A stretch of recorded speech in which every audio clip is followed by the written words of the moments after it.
Let me move on to money, because money might have been the pre-internet way of controlling the population. What do you tell people to do with their money, how to be aware of money, and how is money used in a similar way as a psychological tool? Well, money doesn't really exist. It's a theory.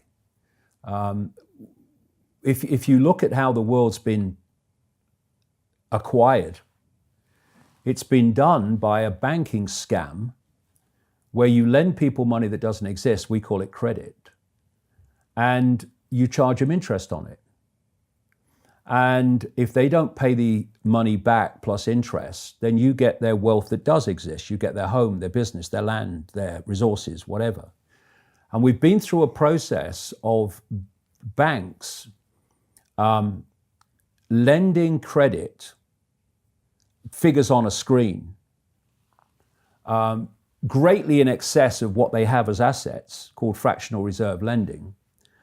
And then when they can't pay it back, because often the banks have taken actions that have crashed the economy, like in 2008, the banks then get all the things they've lent money on, the real wealth of the world. And what's happened in this process of lending credit, getting the real resources when they can't pay back the credit, has sucked the wealth of the world, the real wealth of the world, into the hands of a very, very few people, and left out there most of the rest of the population with something called money.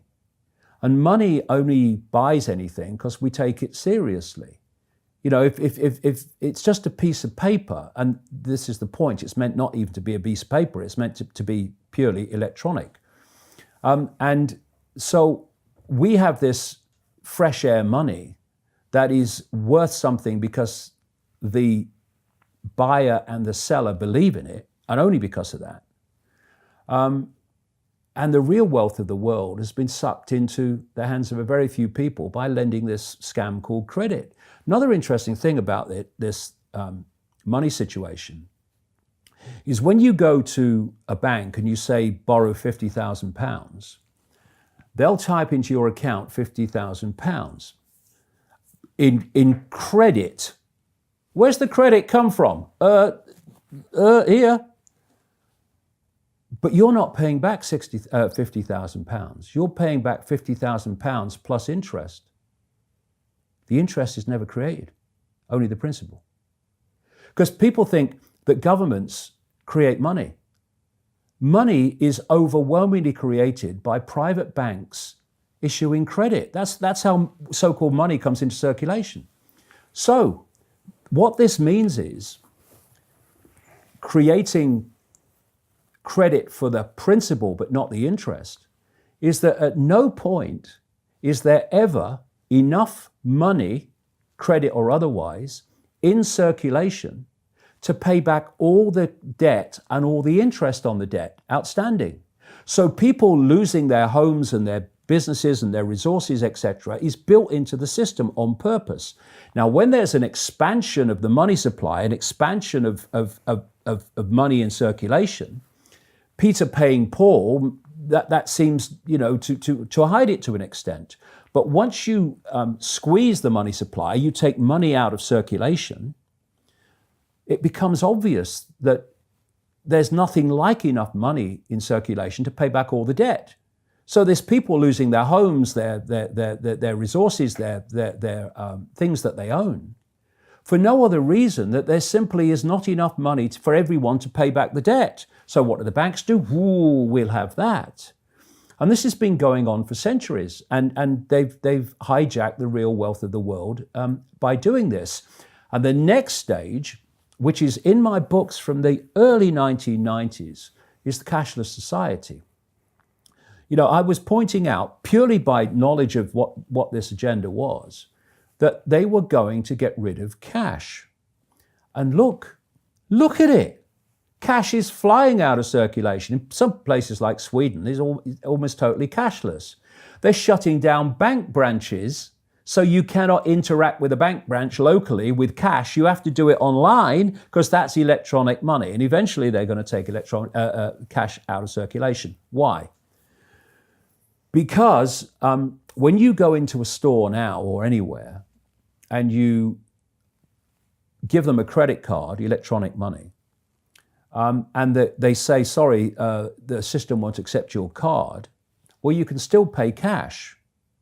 But when there's no cash in circulation, your electronic money, which is meant to go through a microchip eventually, when they say the system won't accept your microchip or your card, you have no other means of purchase.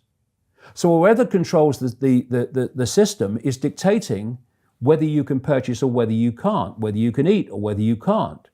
And the only other alternative to that would be barter. And I'll tell you what the plan is. The plan is to ban barter, to make it illegal on the basis that they can't tax it. So that's along the line as well. How does cryptocurrency play into this? Well, what is cryptocurrency? Cashless society. Yeah. Now, and created by a private institution, another currency created by a private institution. Yeah, I'm not saying that there couldn't be good things with things like Bitcoin and stuff like that, as long as cash stays in circulation. That's the key. So you have an anonymous option. Yeah. Really.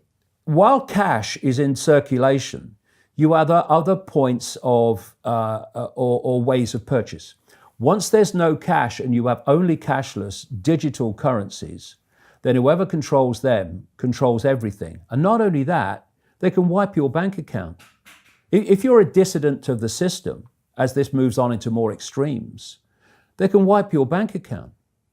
And it's just gone. Because all it is figures on a screen. You can wipe figures on a screen in a second. You can, from a central point, crash the entire economy